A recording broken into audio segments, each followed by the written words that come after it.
श्री स्वामी समर्थ सर्वांना शुभ सकाळ. कशा आहात तुम्ही? आशा व्यक्त करते की स्वस्त असाल, मस्त असाल.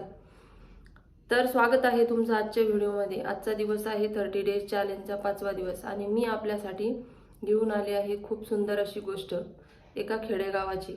एका खेडेगावामध्ये खूप सारे शेतकरी राहत असतात. बघा तुम्ही, आजकाल काय होतंय की शेती करणाऱ्या लोकांना खूप त्रास सहन करावा लागतोय. मेहनत तर ते करतायत, परंतु अवकाळी पाऊस, वादळ यामुळे काय होतं, एक तर वेळेवर पाऊस येत नाही, त्यामुळे पिकंही येत नाही आणि त्यातून थोडेफार आले तर अवकाळी पावसामुळे त्याचंही नुकसान होत आहे. आत्ता हालाकीला आत्ताच तरी अवकाळी पाऊस चालू आहे, आता तर उन्हाळा आहे तरी पण पाऊस, वादळ यामुळे खूप लोकांचं नुकसान होत आहे. तर अशाच एका गावामध्ये खूप लोक देवाची सेवा करत असतात की देवा, आम्ही जे पिकवतो कमीत कमी त्यालाही तू योग्य म्हणजे वेळेवर पाऊस हे ते तुझ्या कृपेने आमच्यावर अशीच होऊ दे. मग अशासाठी प्रार्थना करत असतात. असं करत करत ते देवाची भक्ती करतात. परंतु एक दिवस काय होतं की त्यांचा तो नियम आहे, नित्य नियम आहे पूजेचा, तो खंडला जातो. आणि निश्चितच बघा तुम्ही, आपल्या सेवेमध्ये नियमितता पाहिजे. म्हणजे नित्य नियमन. आम्ही ते प्राणी दुर्लभ लक्ष्मी वल्लभ तयाजवळ. आपण म्हणतो कोणत्याही गोष्टीचा जर नियम केला तर निश्चितच भगवंताला त्याचे फळ आपल्याला द्यावं लागतं. असाच नियम त्या गावाचा तुटला जातो आणि भगवान इंद्र जे आहेत ते त्या गावाला शाप देतात की तुमच्या गावामध्ये 12 वर्षापर्यंत पाऊसही पडणार नाही आणि पिकंही उत्पन्नही निघणार नाही. असा शाप मिळाल्यानंतर गावातील लोक खूप परेशान होतात. कारण 12 वर्षे जर पाऊस पडला नाही तर आपण खाणार काय, या चिंतेने त्यांना खूप त्रास होऊ लागतो. आणि ती या देवाकडे जा, त्या देवाकडे, देवाची प्रार्थना करा, असं करत करत खूप दिवस व्यतीत होतात. परंतु जो शाप इंद्राने दिलेला असतो त्याला अवशाप नसतो, त्यामुळे तो भोगण्याशिवाय त्या शेतकऱ्यांकडे काही पर्याय नसतो. असेच काही दिवस जात असतात. लोक आपापली दिनचर्या करत असतात.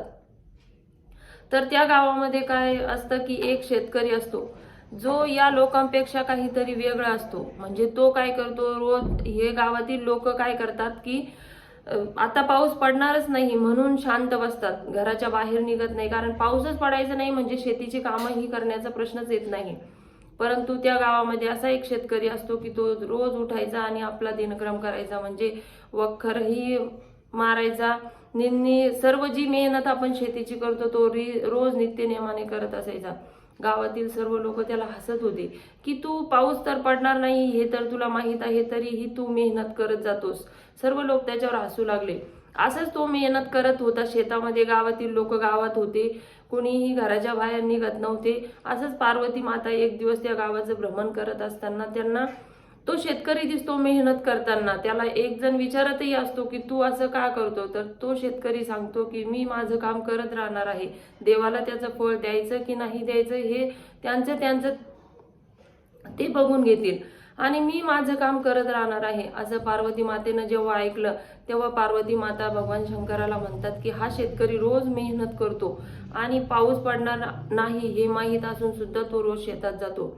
तर पार्वती माता भगवान शंकराला विनंती करतात आणि त्या पुन्हा त्या शेतकऱ्याकडे जातात आणि म्हणतात की तू का मेहनत करतो, तुला तर माहीत आहे की पाऊस पडणार नाही, मग तुझा काय फायदा आहे. तर तो शेतकरी मातेला सांगतो की आईसाहेब, मला माहीत आहे की पाऊस पडणार नाही आणि पिकंही येणार नाही. 12 वर्ष आमच्या गावामध्ये पाऊस पडणार नाही. भगवान इंद्राने शाप दिला आहे की जोपर्यंत भगवान शंकराचं डमरू वाजत नाही तोपर्यंत आमच्या गावामध्ये पाऊस पडणार नाही. असा शाप आमच्या गावाला मिळालेला आहे. आणि इंद्र भगवान शंकराला सांगतात की तुम्हीही त्यांच्यावर दया करायची नाही. मग असं असताना मी माझी शेती जर 12 वर्ष केली नाही तर मला त्याची सवयच राहणार नाही, मला शेती करताच येणार नाही. म्हणून माझी सवय, माझा जो नियम आहे तो तुटू नये म्हणून मी रोज शेतात जातो आणि मेहनत करतो. मग असं जेव्हा पार्वती माता ऐकतात तेव्हा प्रभावित होतात आणि भगवान शंकराकडे जातात आणि शंकराला म्हणतात की तुम्ही इंद्रदेवाचं ऐकलं आणि तुम्ही डमरू वाजवणार नाहीत 12 वर्ष. जर तुम्ही तुमचं डमरू वाजवायचं जर विसरलात तर. मग भगवान शंकराच्या मनामध्ये प्रश्न पडतो की खरंच आपण जर आपलं डमरू वाजायचं विसरलो तर कसं होईल. मग काय करतात की मनामध्ये एक विचार करतात की आपण थोडंसं तरी ते डमरू वाजून बघूया.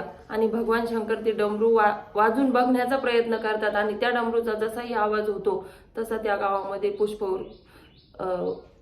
पर्जन्यवृष्टी होते, म्हणजे खूप पाऊस पडतो आणि जी गावातील लोक आरामदायक बसलेले असतात त्यांच्या शेतामध्ये काहीच नाही, परंतु या शेतकऱ्याने जी मेहनत केलेली असते, जे बी पेरलेलं असतं त्याचा त्याला खूप फायदा होत असतो आणि सगळ्यांपेक्षा त्याला खूप धनधान्य पिकतं आणि जे बसलेले असतात त्यांना काहीही पिकत नाही, तिथून पुढे त्यांची मेहनत चालू होते. मग या गोष्टीतून आपण असंच शिकायचं की भगवंताची सेवा करत असताना नित्यनियम खूप महत्त्वाचा सांगितलेला आहे. मग त्यामध्ये आपल्याला भगवंत काही देईल न देईल याची आशा आपल्याला ठेवायची नाही.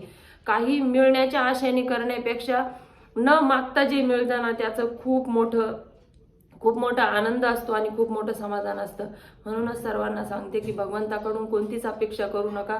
तो अंतर्यामी आहे, तो आपल्याला निश्चितच ते देतो जे आपल्याला योग्य आहे, जे ते देत नाही की जे आपण मागतो. कारण आपण कोणतीही अपेक्षा करतो परंतु त्याला आपल्याला जे योग्य आहे तेच द्यायचं असतं. म्हणून सर्वांनी भगवंताची सेवा करा आणि भगवंताकडून काहीही मागण्याचा प्रयत्न करू नका. ते अंतर्यामी आहेत, ते आपल्या सर्वांना देणारच आहेत, असं या आजच्या गोष्टीमधून आपण तात्पर्य घेऊ शकतो.